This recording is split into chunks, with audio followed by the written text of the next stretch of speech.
화요일부터 저희가 교회에서 청년들을 위해서 진로와 선택과 관련된 심도 있는 이런 성경적 또 신앙적 내용을 다루는 프로그램을 시작하고자 합니다.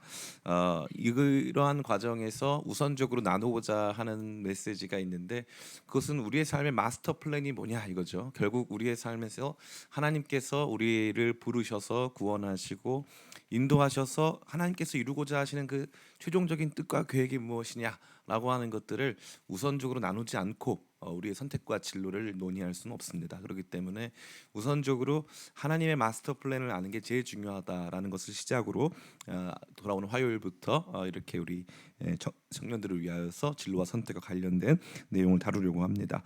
여러분들은 어떻게 생각하십니까? 여러분의 삶을 향한 하나님의 마스터 플랜이 무엇인 것 같습니까? 왜 이렇게 여러분 각자의 삶의 이야기가 달랐을까요? 왜 여러분 삶 속에서 하나님께서 이루어 가시고자 하시는 그 뜻이 다 독특했을까요? 그 모든 것들은 다 각계 별개의 것들이었을까요? 근데 성경을 가만히 보니까 절대 그렇지 않습니다. 여러분 모두를 향한 하나님의 마스터 플랜을 제가 알려드릴게요. 굉장히 간단합니다. 성도 개인에게 있어서 하나님께서 원하시는 마스터 플랜은 성화입니다. 개인의 비전은 무조건 성화예요. 성화. 그 성화라고 하는 렌즈로 우리의 삶의 이야기를 비추어 보면 왜 하나님께서 나를 이렇게 인도하셨고 내 삶 속에서 이러한 어려움을 주셨고 이 어려움 속에서 하나님의 은혜를 알게 하셨는지를 분명히 알게 된다는 것입니다. 그래서 성도에게 있어서 개인의 비전은 성화라고 하는 렌즈를 봐야 합니다. 그럼 공동체의 비전, 그럼 우리가 여기 왜 모여 있고 또 주님께서 왜 선교사님들 보내셔가지고 열방의 교회 개척하실까? 공동체 비전은 단순합니다. 따라해 볼까요? 하나님 나라.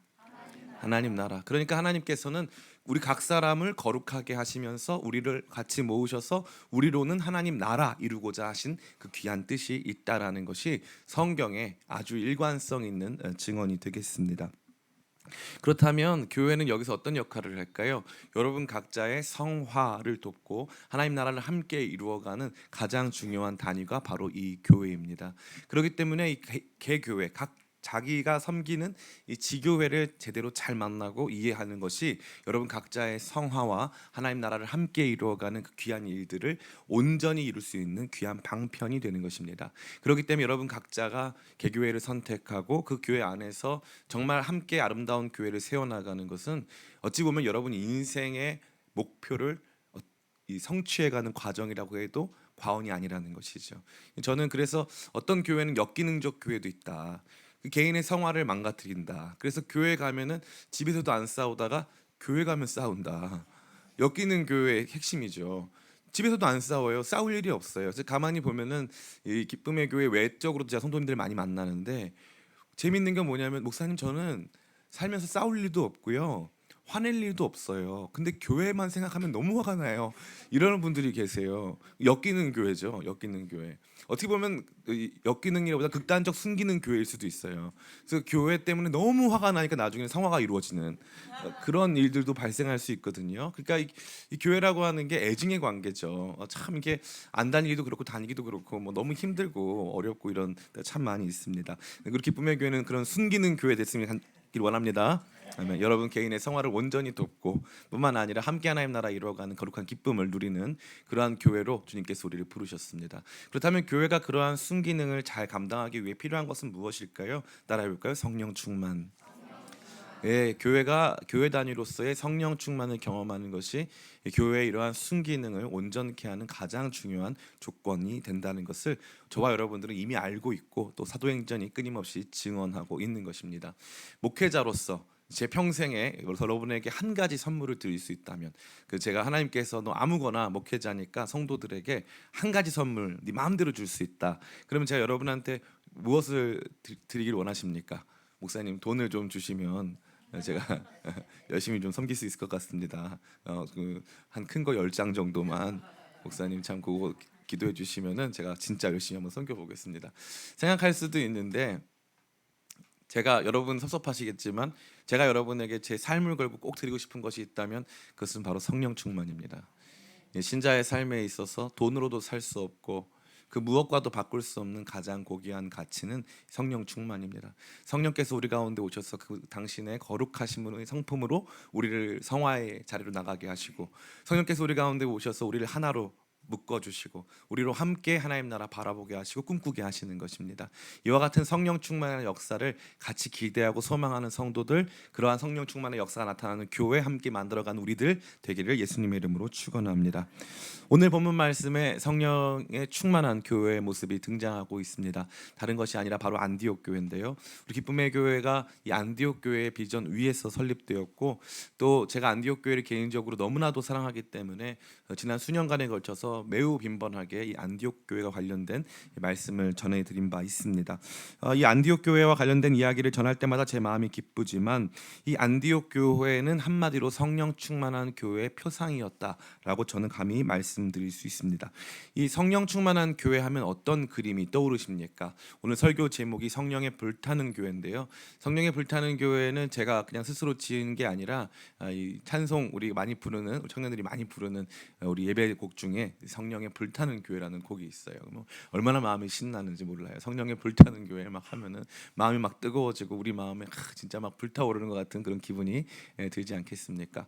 여러분은 그 찬양 부를 때 혹시 어떤 상상을 하면서 만약에 주님께서 너네 교회를 성령이 불타는 교회로 만들어줄게, 그러면 진짜 불이 생각난다거나, 뭐 우리 교회 가뜩이나 목조로 지어졌는데 위험하겠다, 뭐 이런 생각 들 수도 있고, 다양한 생각이 들 수 있잖아요. 근데 성령에 충만한 교회 하면은 보통 우리는 막 방언으로 막 기도하고 막 예언하고 정말로 막 신유의 역사가 일어나고 성도들이 다 막 뜨거워가지고 뭐 모이자고 하면은 새벽마다 막 수십 명씩 수백 명씩 모여서 막 기도하고 뭐 이런 것들을 상상하기 쉬운데, 오늘 저와 여러분이 보고 있는 안디옥 교회의 성령 충만함은 저와 여러분의 예상을 뛰어넘는 것이죠. 단순히 성령 충만이라고 하는 외면적 표지, 이 외부적 표지가 이 뜨거움과 열정에서 멈추는 것이 아니라 구체적으로 교회가 어떻게 형성이 되는지, 이 교회가 어떠한 선택으로 나아가는지를 보여주는 성령 충만한 교회의 내용적 측면을 강조하고 있음을 우리는 이 말씀을 통해서 볼 수 있는 것입니다. 아무쪼록 오늘 말씀을 통해서 진짜 성령 충만한 교회가 어떠한 교회의 내용을 갖고 있는지를 함께 주목하며, 그러한 교회를 분별할 수 있는 안목을 기르고, 그러한 교회인지에 대하여서 스스로 자성할 수 있는 마음을 갖고, 또 그러한 교회를 같이 세워나갈 수 있는 거룩한 결단으로 나아가는 저와 여러분 다 되시기를 예수님의 이름으로 축원합니다. 오늘 이 성령이 충만한 안디옥 교회는 총 5가지 특징을 갖고 있어요. 첫 번째 따라해 볼까요? 영적 리더가 많아지는 교회예요. 우리 같이 말씀을 읽겠습니다. 1절입니다. 같이 읽습니다. 시작. 안디옥 교회에 선지자들과 교사들이 있으니 곧 바나바와 니게르라는 시므온과 마나엔과 및 사울이라. 아멘. 여기 보니까 안디옥 교회에 선지자들과 교사가 있다고 했습니다.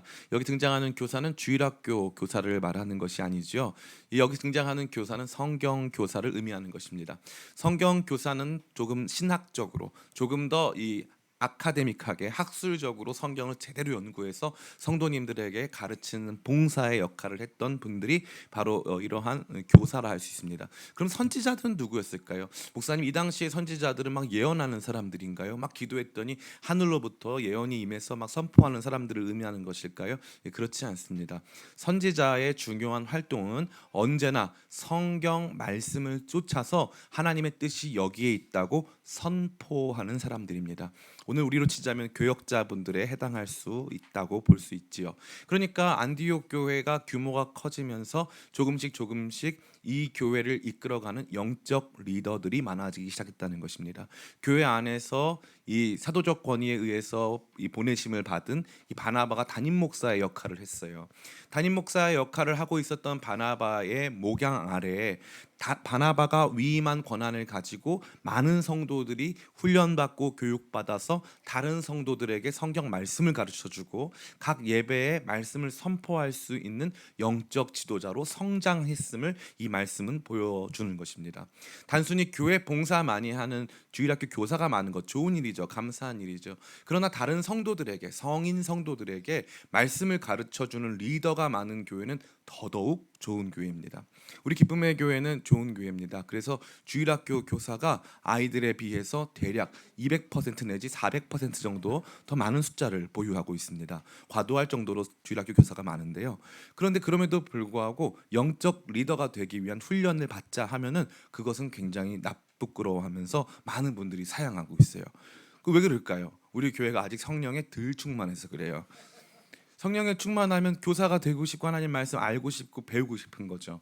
제가 아는 어떤 교회가 있는데 강남에 있는 교회입니다. 토요일 아침 7시, 8시에 성경 공부반을 오픈하잖아요.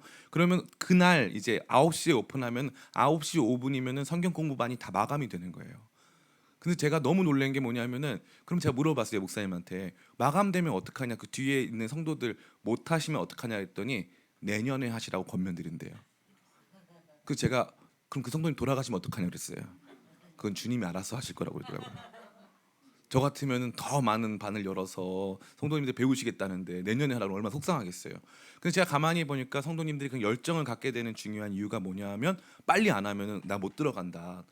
마음의 결단이 좀 있다가도 올해 안 하면 뭐 다음 달에 한번 해보지. 이렇게 하면은 우리 마음이 금방 떨어질 텐데 이번에 안 하면 1년을 기다려야 된다. 지금 할 때 하자라는 마음을 가지고 막 열정적으로 나아가기 시작하니까 교회가 더 뜨거워지기 시작하고 그렇게 훈련받은 성도들이 많아지니까 성도들이 훈련받고 나면 무슨 일이 생깁니까? 여러분 가셔서 테니스라도 한번 치셔가지고 가서 테니스를 한 년 정도 친 다음에 조금 이렇게 자세가 나오고 잘하잖아요. 그러면 옆에서 우리 아내나 남편이 테니스를 치는 잘 못 쳐요. 어떤 마음이 듭니까? 1번 가르쳐주고 싶다. 2번 잔소리하고 싶다. 3번 놀리고 싶다. 1, 2, 3번이잖아요. 1, 2, 3번을 통째로 하고 싶은 거예요. 왜냐하면 내가 배웠잖아요. 여보 말씀 그거 아니야. 여보 말씀 잘못 알았네. 내가 가르쳐 줄게. 이런 식으로 나가다가 가정이 또 엮이는 가정, 성령의 충만이 필요한 그런 상황이 될 수 있거든요. 이 참 사람이 재밌어요. 말씀도 제대로 배우기 시작하고 제대로 된 이 훈련 과정 가운데 놓여지기 시작하면 영적 지도자들이 나타나기 시작해요. 영적 지도자들이 나타나기 시작하면 그때부터 교회는 바나바라고 하는 한 사람에 의해서 움직이는 교회가 아니라 바나바를 중심으로 한 많은 영적 리더들이 이끌어가는 교회가 된다는 거죠. 그러면 교회가 더욱더 튼튼하게 더욱더 건강하게 성장할 수 있는 것입니다. 담임 목사님 한 사람밖에 없는 교회는 그야말로 힘들고 어려운 교회라는 거죠. 저는 2000년대 초반에 이 명동 지역에 그 당시에 있었던 높은 뜻 교회에 이제 다니고 있었어요. 다니고 있었는데 목사님이 교회 건축을 이제 뭐 매년 1000명씩 늘어나니까 교회 건축을 하려고 해서 이제 교회 건축하려고 은행에서 이제 대출을 내려고 은행 직원이 교회까지 왔어요. 교회까지 와가지고 그 교회 재정 장부도 다 보여드리고 얼마나 헌금이 많이 들어온지 다 보여주고 성도들이 얼마나 많은지 홈페이지도 보여주고 주보도 보여주고 하면서 목사님 저서 이런 것도 다 보여주고 그래서 굉장히 많은 이 우리가 재정적인 능력이 있다라는 것을 다 보여줬어요. 그래서 직원분이 다 검토하시더니 대출 부결을 해줬어요. 왜 대출을 부결했냐고 물어봤대요 목사님이. 그랬더니 이 교회는 김동호 목사님 한 분이 없어지는 순간 하루아침에 없어질 수 있는 교회이기 때문에 어쩔 수 없이 이 교회는 저희가 쉽게 이걸 해드릴 수가 없다. 그때 그 말씀을 듣고 목사님이 충격을 받으신 거예요. 우리는 재정적인 여력이 충분하다고 생각했는데 담임 목사 한 사람에게 의존하고 있는 이 교회 공동체의 연합이 이와 같이 외부에서 봤을 때는 부실하기 짝이 없는 것처럼 나타난다는 거죠. 교회는 한 사람의 영적 리더로 인도함을 받는 것이 아닙니다. 저는 이 바나바 리더십에 대해서 많은 생각을 해보는데요. 이 바나바 리더십의 핵심이 뭐냐면 바나바는 사람 보는 눈이 있어요. 바나바는 사람 보는 눈이 있습니다. 바나바가 교회에 딱 부임했어요. 안디옥에 사람들이 막 모입니다. 이 성경 제대로 가르쳐야 된다. 본인도 잘 가르칠 수 있었을 거예요. 그러나 바나바가 가만히 보니까 이 사람들에게는 더 적합한 성경 교사가 있다. 누굽니까? 저 옆에 한 200km, 300km 가면은 다소라는 지역이 있는데 다소 지역에 바울이라고 하는 사람, 히브리 말로 사울이라고 하는 사람이 성경 잘 가르친다. 그 사람 데리고 오면 된다. 근데 그 당시까지만 하더라도 그 당시 초대 교회 안에서 사도 바울의 입지는 굉장히 좁았어요. 그래서 사람들이 사도 바울의 가르침에 대해서는 굉장히 조심스러웠고 사도 바울이 가르치는 것에 대해서 권위를 주고 싶어하지 않았다는 거죠. 근데 바나바는 사람 보는 눈이 있어요. 그래서 사도 바울을 딱 데리고 와서 교회의 성경 1번 성경 교사로 딱 세웠죠. 사도 바울이 나중에 뭐가 됩니까? 전 세계의 성경 교사 아닙니까? 그 정도로 사람 보는 눈이 있는 거예요. 그냥 단순히 성경 좀 잘 가르치는 사람이 아니라 신약 성경 영감 받아서 신약 성경 중에 상당히 많은 것을 저술한 사람이 사도 바울 아닙니까? 너무 놀랍잖아요. 바나바 한 사람이 안디옥 교회라고 하는 큰 교회의 담임 목사로 만족하는 것이 아니라 그 교회에 진짜 필요한 여기에 정말 필요한 성경 교사. 그랬더니 그게 누구냐 하면은 바로 사도 바울이었어요. 그리고 같이 선교 여행을 이제 앞으로 같이 보겠지만 선교 여행을 떠납니다. 이 바나바의 사촌 동생이었던 마가를 데리고 가죠. 마가가 선교 여행 도중에 너무 무섭기도 하고 힘들기도 해서 집으로 도망쳐 버려요. 그리고 나가지고 이제 다음에 사도 바울하고 다시 2차 선교 여행 갈 때 바나바는 마가를 데려가자고 했어요. 근데 사도 바울은 뭐라고 했습니까? 안 된다 그랬어요. 안 됩니다. 이 사람 또 도망갈 수 있어요. 우리 2차 선교팀의 분위기를 망칠 수 있는 사람입니다. 그랬는데 바나바는 끝까지 데려가겠다고 해서 둘이 싸웠어요. 그러고 나서 바나바는 데리고 또 갔습니다. 그랬더니 어떻게 됐습니까? 이 마가가 마가복음의 저자가 됐어요. 그리고 베드로의 1번 수행원이 돼가지고 로마에서 베드로를 수행하면서 로마 교회를 이끌었어요. 너무 재밌지 않습니까? 바나바는 사람 보는 눈이 있어요. 딱 보면은 진짜 어떤 사람이 이 교회에 필요한 사람인지를 아는 사람이죠. 하나님께서 바로 그것을 보여준 거예요. 담임 목사에게 필요한 여러 가지 능력 중에 하나는 뭐냐? 부교육사 잘 뽑는 능력이에요. 제가 그런 능력은 대한민국에서 제일 출중한 점이 있습니다. 아멘. 네. 저는 그렇게 믿고 싶어요. 네. 저는 그렇게 믿고 있고, 네. 실제로 그렇다는 얘기를 많이 들었어요. 어저께도 어떤 장로님 만났는데 우리 교회의 특정 교역자를 칭찬하시더라고요. 우리 교회 특정 전도사, 네. 머리가 노란 전도사, 머리가 노란 전도사를 너무 칭찬을 하세요. 깜짝 놀랐어요. 본인이 개인적으로 상품권도 줬다. 너무 열정적으로 하길래 너무 좋다 본인은. 그래서 제가 너무 놀랐어요. 너무 감사했어요. 부목사님들 설교 잘하면 담임 목사님들이 긴장합니까 안 합니까? 예, 저는 긴장이 하나도 안 돼요. 예, 너무 좋아요. 왜냐하면 그게 우리 영광 아닙니까? 우리 교회 전 이렇게 우리 교회 좋은 교역자들 많다는 게 기쁨의 교회 출신은 다 분당 우리 교회 수영로 교회 다 이런 데 가잖아요. 왜냐면 우리 교회 그동안 있었던 교역자들이 여러분의 마음에 들었건 안 들었건 나름 대한민국에서 난다긴다는 사람 다 왔어요. 우리 김지원 목사님 학부수석 신대원 수석, 학부수석 신대원 수석 하면요 원래 학교에서 유럽으로 미국으로 유학을 보내줘요. 그 정도란 말이에요. 근데 우리 교회 다 그런 사람들만 와 있어요. 할렐루야. 그렇지만 이 너무 놀라운 것은 무엇입니까? 그 사람이 아무리 안목 있는 사람이라 할지라도 그들이 온전히 성장해 주지 않으면 안 되잖아요. 그죠? 근데 안디옥 교회 보니까 온전하게 성장을 해줬어요. 온전하게 성장을 해줘가지고 처음에 바나바로 시작된 리더 그룹이 그 다음에 바나바가 데려온 사도 바울 그 다음에는 여기 등장하는 다양한 많은 사람들까지 함께 돼서 이 사람들이 안디옥 교회를 이끌어가는 위대한 지도자들이 됐다는 사실을 저와 여러분에게 말씀하여 주고 있는 것입니다. 우리 교회에도 그러한 지도자들이 많이 나오기를 축복합니다. 평신도 지도자 또 교역자들 많은 사람들이 함께 있어서 우리 교회에 정말로 영적인 분위기를 주도하고 여러분에게 영적인 유익을 줄 수 있는 그러한 일들이 넘쳐나기를 간절히 축복합니다.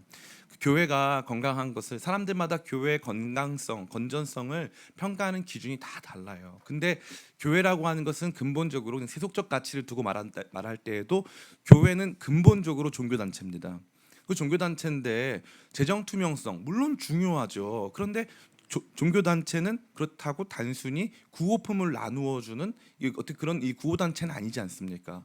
그러니까 우선적으로 당연히 뭐 재정 건전성이나 다른 많은 것들이 고려돼야 할 것은 분명하지만 우선적으로 적극적으로 고려돼야 될 것은 영적 리더들이 많아서 교회를 이끌어가는 바르게 신앙적으로 이끌어가는 힘이 있느냐, 다시 말해 엔진이 있느냐가 매우 중요한 문제 아니겠습니까?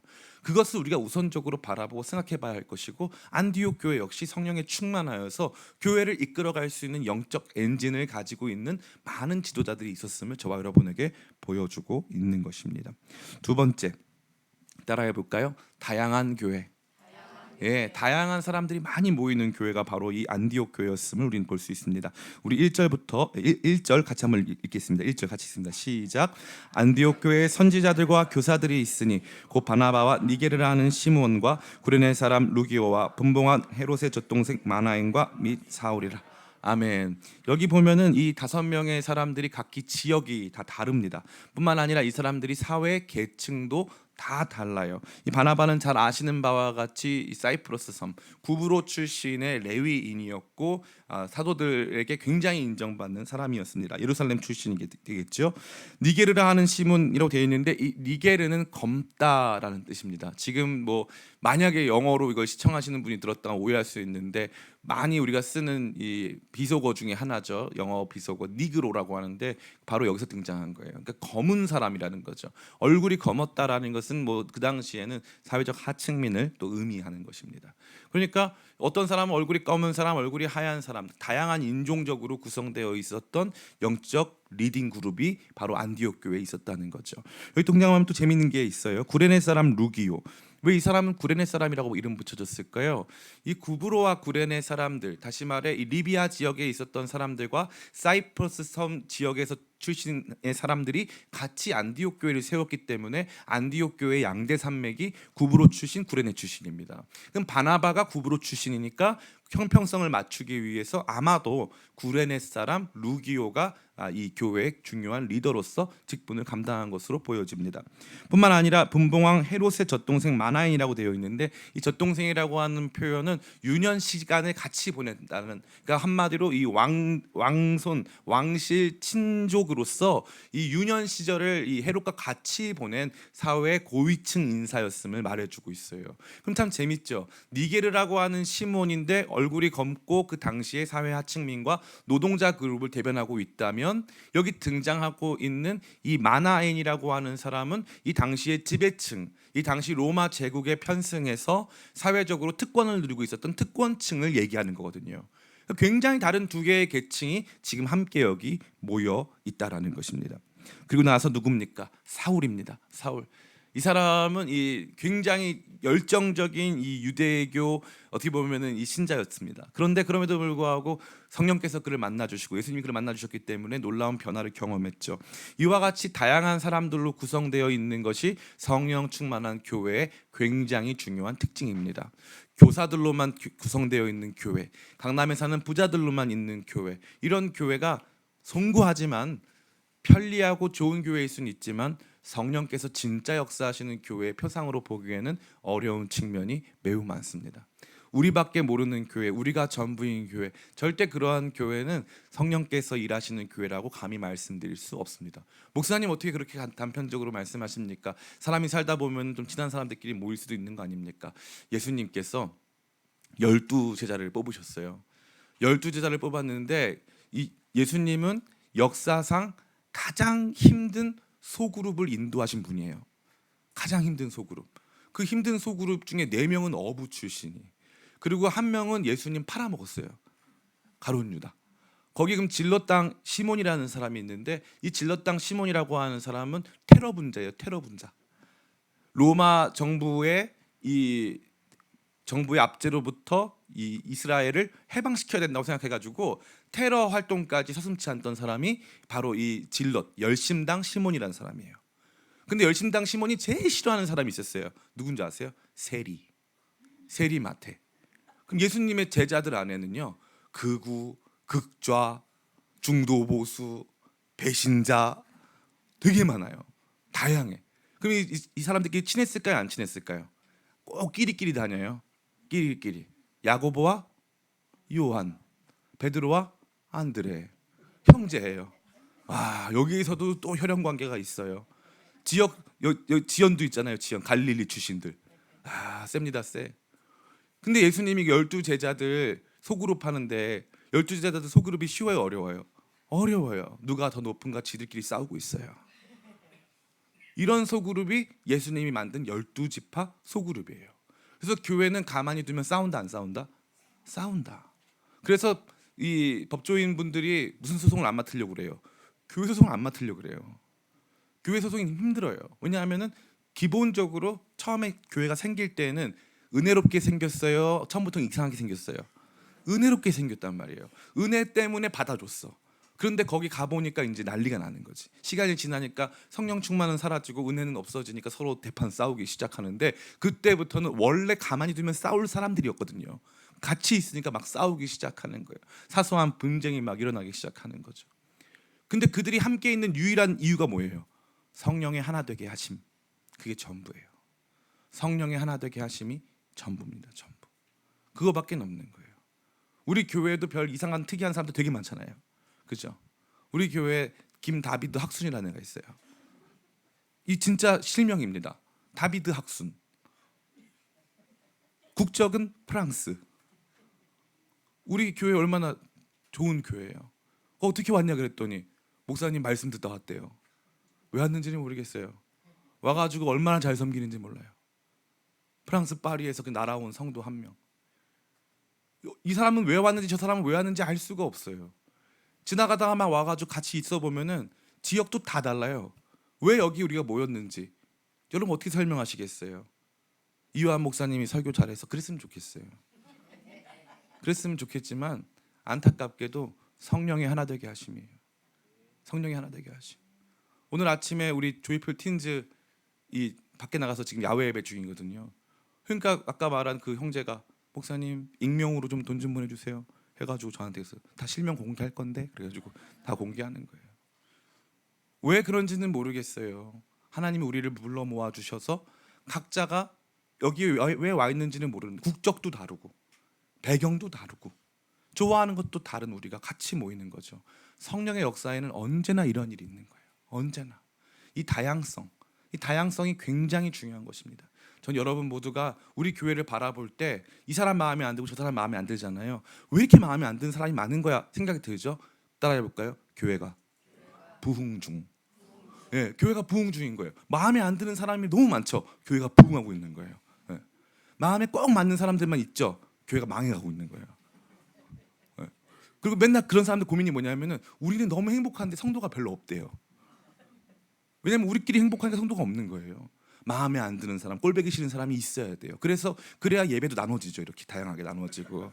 그래야 이렇게 다양한 활동도 나눠지고 공간도 넓어지고 같이 있기 싫으니까 공간도 넓어지고 뭐 이렇게 되는 거예요.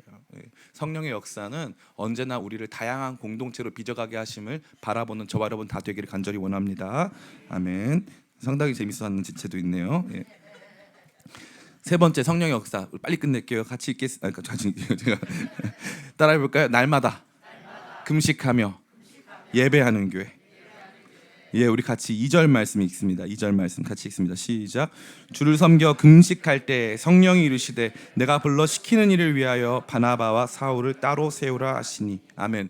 여기 주를 섬겨 금식할 때라고 되어 있는데 이 섬기다는 다른 뜻이 아니라 예배한다는 뜻이에요. 예배한다. 주님을 예배하며 금식할 때에. 그러니까 이 예배한다는 것이 단순히 한두 번 예배한다는 것이 아니라 이 당시의 예배는 매일 드렸기 때문에 매일 주님을 예배하면서 뭘 했다? 금식했다. 그러면 이 당시에 교회에서 금식했다라고 하는 표현이 다른 교회에 있을까요? 없을까요? 없습니다.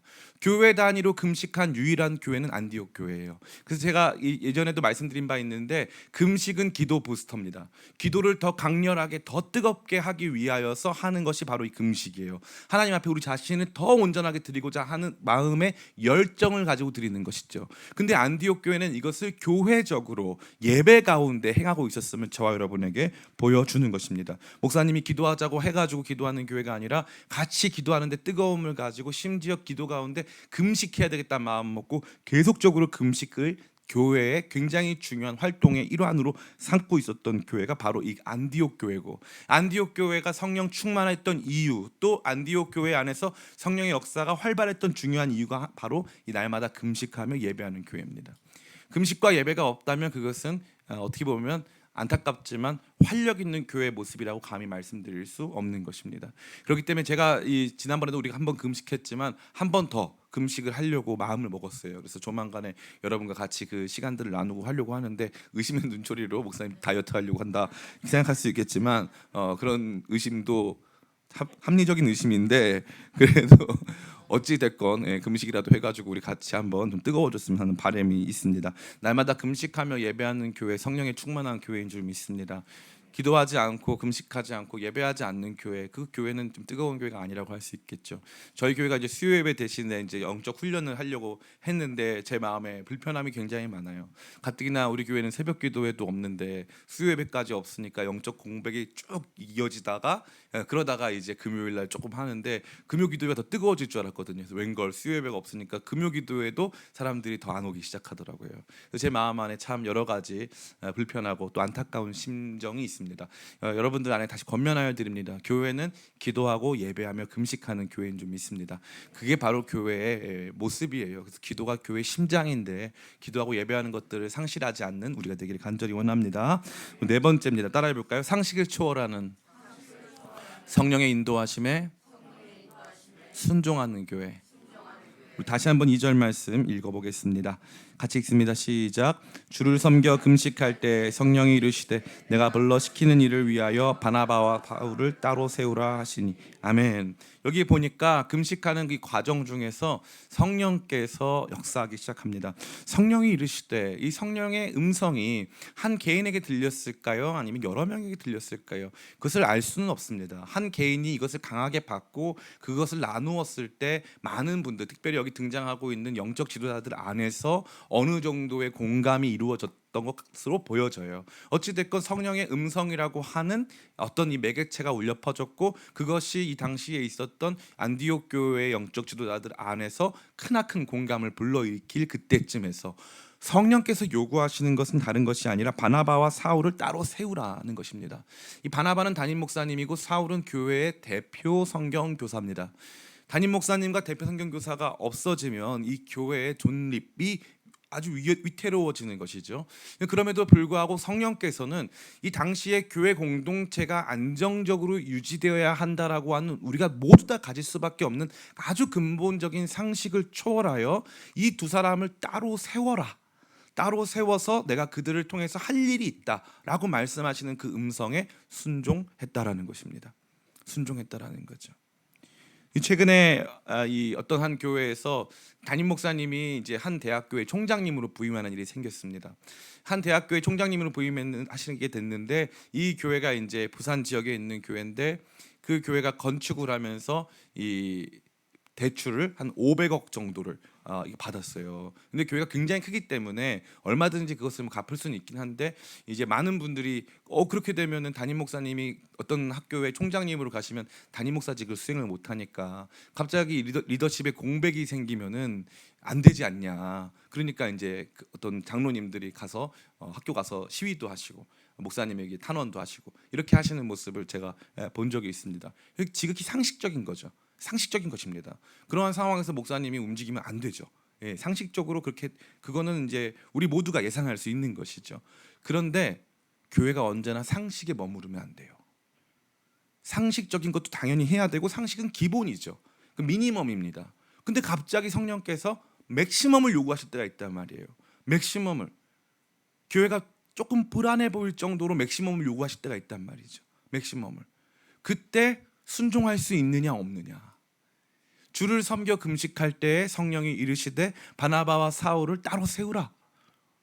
그러면 그들을 따로 세워서 보낼 수 있겠냐 이 말이죠. 보낼 수 있겠냐. 이 길 건너편에 가면 우리 교회 라이벌 교회인 삼일교회가 있습니다. 그 교회는 우리 교회 라이벌 생각하지 않겠지만 저희는 늘 어떤 라이벌 의식을 가지고 열심히 하고 있어요.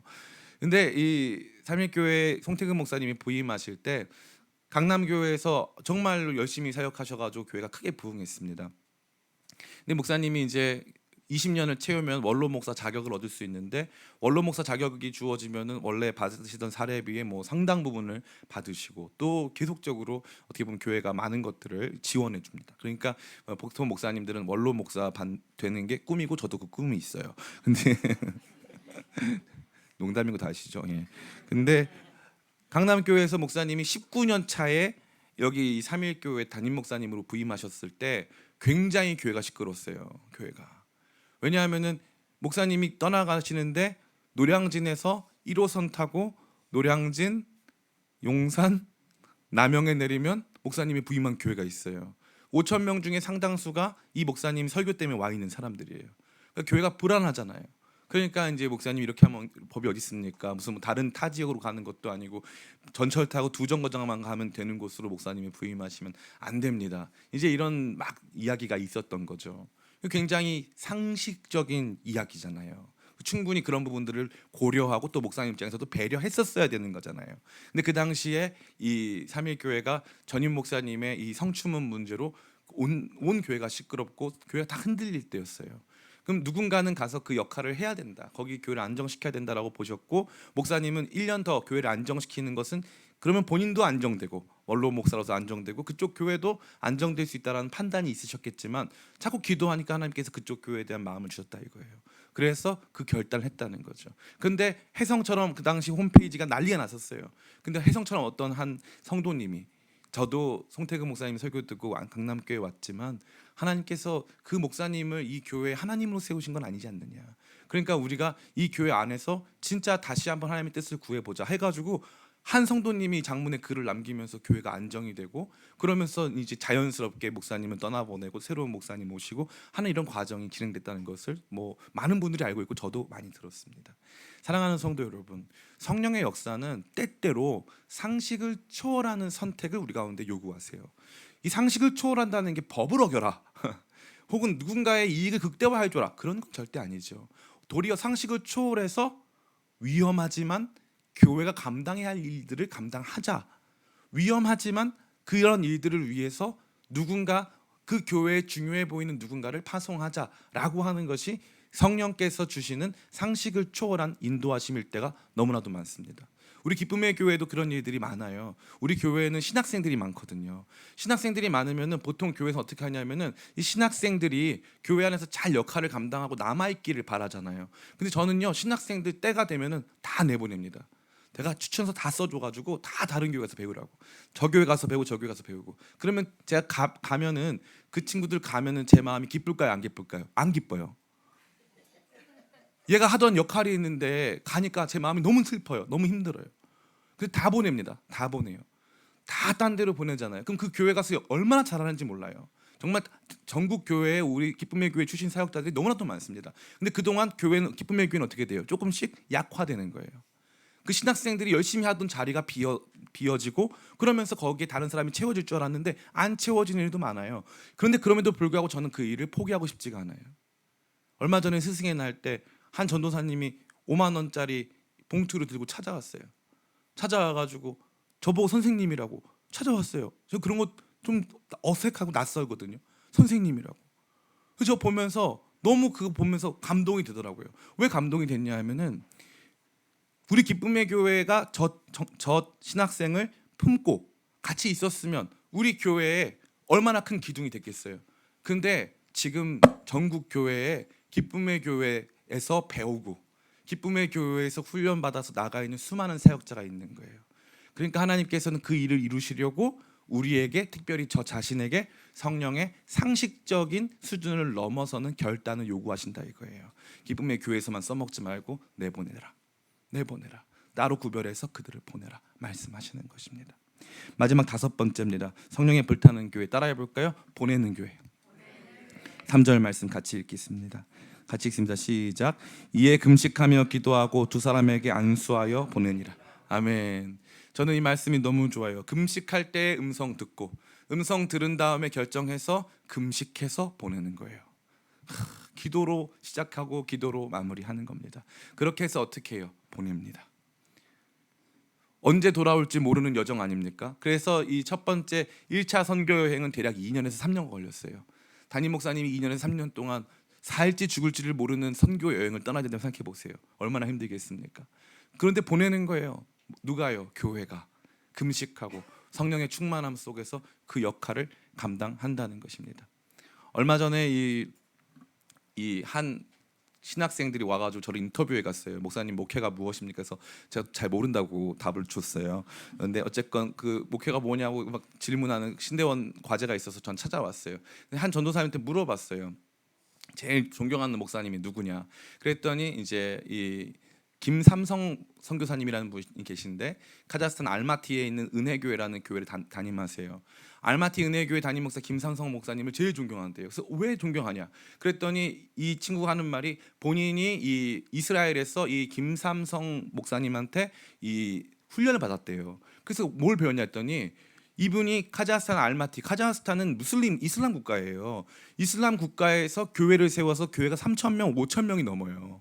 근데 이분은 어떻게 하시냐면 거기에 영적 지도자들 세워놓고 본인은 기도 가운데 열방을 다니세요. 그래서 예루살렘에 가면 거기서 또 12제자를 시작으로 해서 또 제자 훈련을 시켜요. 그래서 다른 지역으로 또 가요. 그러면 그 교회, 카자흐스탄 알마티 은혜교회의 담임 목사님은 6년에 한 번, 뭐 5년에 한 번 오신대요. 근데 교회는 5,000명, 7,000명 계속 부흥하고 그 안에서 놀라운 역사가 일어난다는 거죠. 우리 기쁨의 교회는 이런 일이 없을 거예요.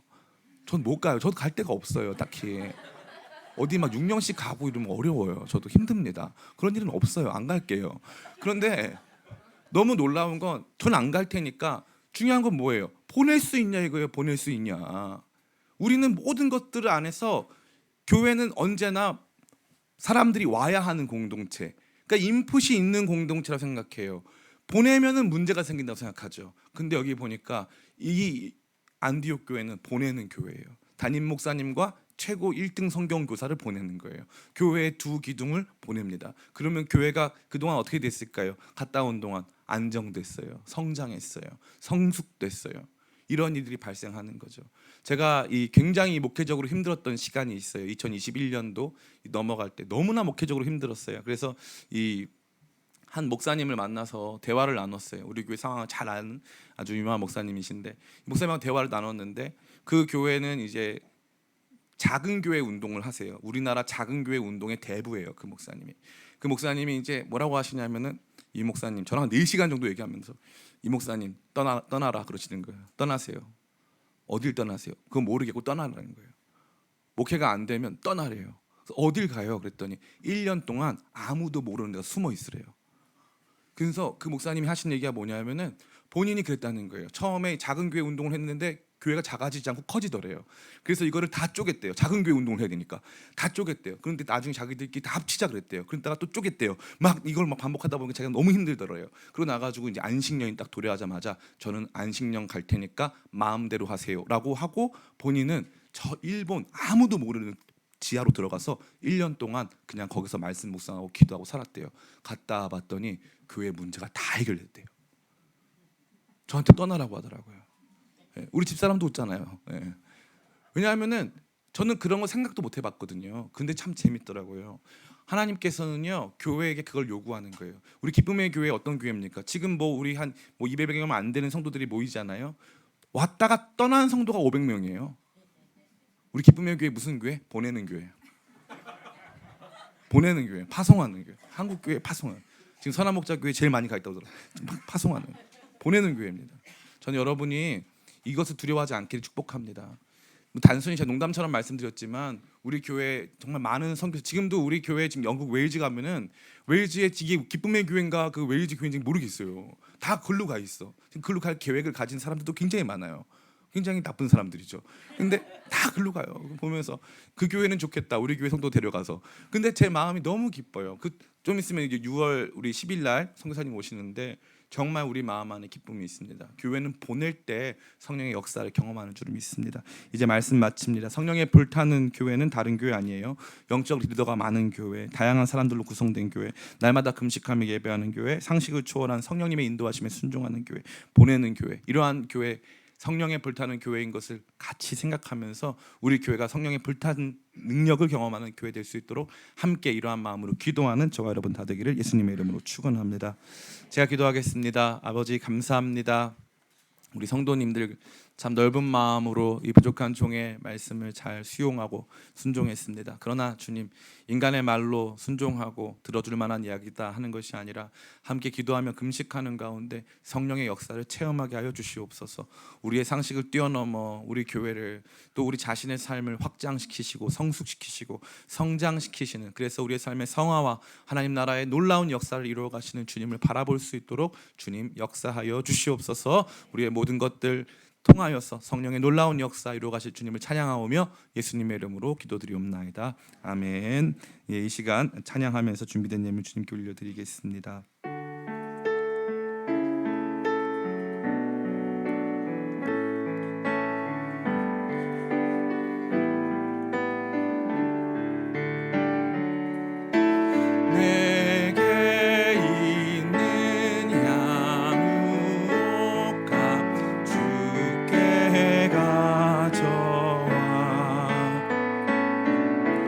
그 발 위에 임마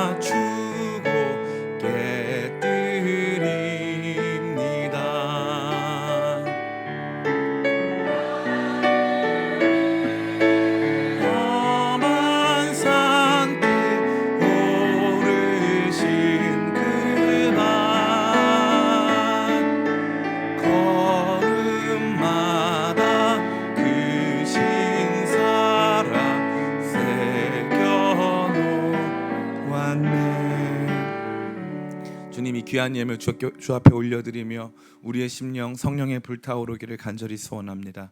주님, 우리의 예물 드림이 단순히 우리의 육적 욕망의 발로로 또 우리의 어떤 마음 안에 소원을 성취하는 도구로 드려지는 것이 아니오라. 성령께서 주시는 거룩한 감동 속에 우리의 삶 전체가 주께 속하였고 주의 공급하심 속에 우리가 살고 있다라고 하는 거룩한 믿음의 증거로 드려지기를 원하오니 성령님, 날마다 우리 가운데 도전하시고 말씀하여 주시고 깨닫게 하심으로 말미암아 우리 예물 드림이 거룩한 예배되게 도와주시옵소서. 특별히 주님이 예물 쓰이는 곳곳마다 성령께서 원하시고 뜻하시는 일들이 이루어짐으로 말미암아 그것으로 우리 기쁨의 교회가 기뻐하게 도와주시옵고 성령의 역사를 같이 바라봄으로 말미암아 인간적인 생각과 마음 떠나가는 귀한 일들 보게 하여 주시옵소서. 행여나 마음이 위축되고 재정적인 문제로 어려움 가운데 있는 성도들이 있다면 사자가 위로하여 주시옵고 성령께서 주시는 거룩한 내면의 확신과 말로 다 할 수 없는 내면의 힘을 경험함으로 말미암아 담대하게 세상 속에서 멋지게 살아가며 주의 공급하심을 경험할 수 있도록 역사하여 주시옵소서. 마음 다해 축복하오며 예수님의 이름으로 기도드리옵나이다. 아멘. 이 시간 새가족 환영을 하기를 원하는데요. 오늘은 많이 안 계신 것 같고 우리 이유진 권사님, 우리 유가족분들 대표로 좀 참석하셨는데 나오셔서 잠깐 인사 그래도 해주시면 네, 네, 좋겠습니다.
네.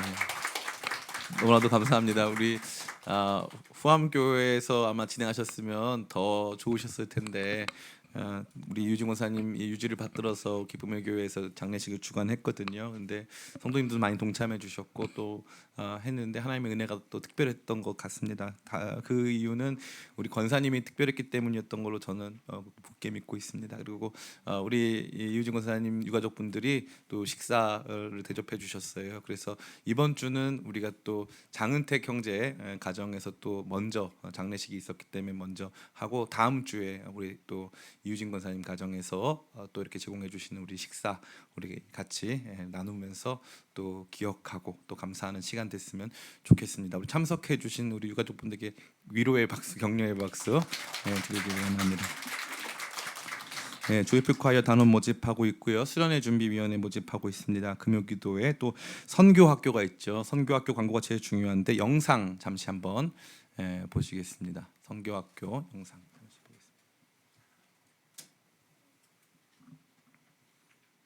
뒤에도 불을 잠깐 꺼주셔야 될 것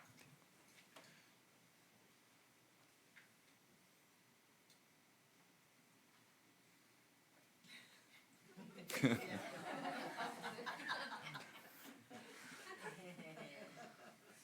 강설민 집사 어디 갔나요? 네.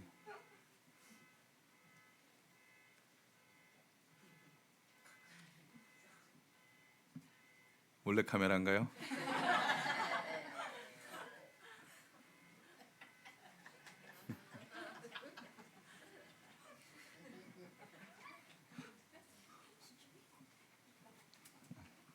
이따가 볼까요? 지금 못 보나요? 말씀해 주세요. 2분 뒤에. 예, 알겠습니다. 2분 뒤에. 그러면은 2분 뒤에 다음 광고. 그러면은 이 선교 우리 학교는 필참입니다. 그래서 6월 달에 오후 시간을 다 빼주셔야 되고, 오후 시간에 우리 동암교회로 이동하셔서 청년 예배 드리실 때 거기에서 다 같이 우리 참여해가지고 하면 저희가 다 끝나고 선교학교 우리 수료증 드립니다. 수료증 다 받아가시고, 그리고 수료증이 없으면은 이제 겨울에 있는 우리 단기 선교 참석을 못 하시고, 그 다음에 내년에 있는 성지순례 참석을 못 해요. 엄청난 일이죠. 그러니까 돈 주고도 못 삽니다. 수료증 중고나라에서 판매하면 안 돼요. 그래서 선교학교 반드시 다 필참해야 된다. 무슨 일이 있어도. 그리고 온라인으로는 정말 특수한 상황이 있는 경우에만 저희가 허가해드리겠습니다. 저희 교회 읽어본 적이 없는데 언제나 축제 같은 교회였는데 이제 숙제를 좀 하기로 했습니다. 그래서 선교학교 영상이 준비됐다고 하니까 이제 보겠습니다.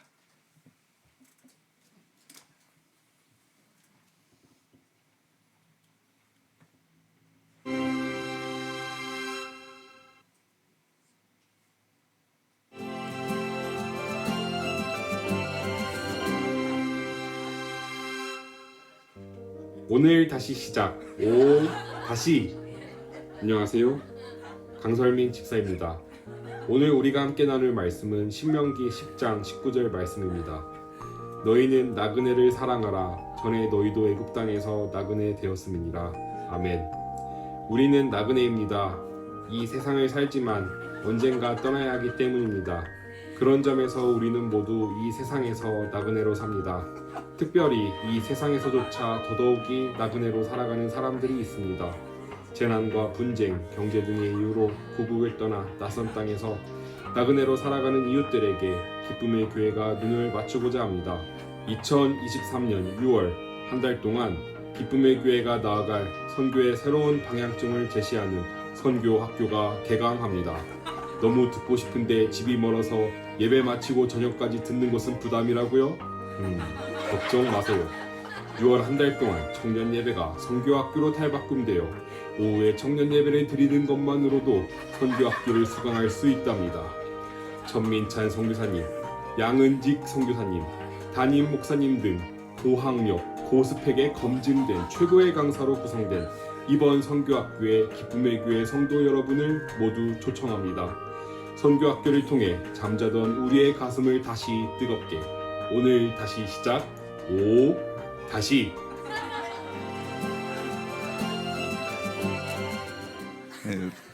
네, 수고하는 강설민 집사에게 박수. 감사합니다. 조이풀 틴즈 야외 예배에 있었고요. 우리 교우동정 말씀드린 대로 우리 장인기 집사님과 또 이준 권사님 하나님 앞으로 나아가는 소천의 시간이 있었습니다. 많은 성도 안에 위로의 교제 있길 간절히 원합니다. 다 함께 자리에 일어나셔서 마지막 찬양 부르시고 축도 예배 마치겠습니다.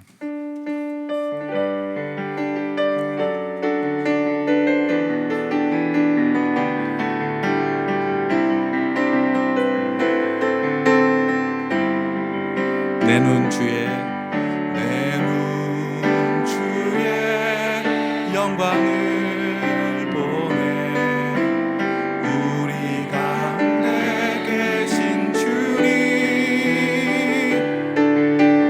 그 빛난 영광 온 하늘 덮고 그 찬송 온 땅 가득해.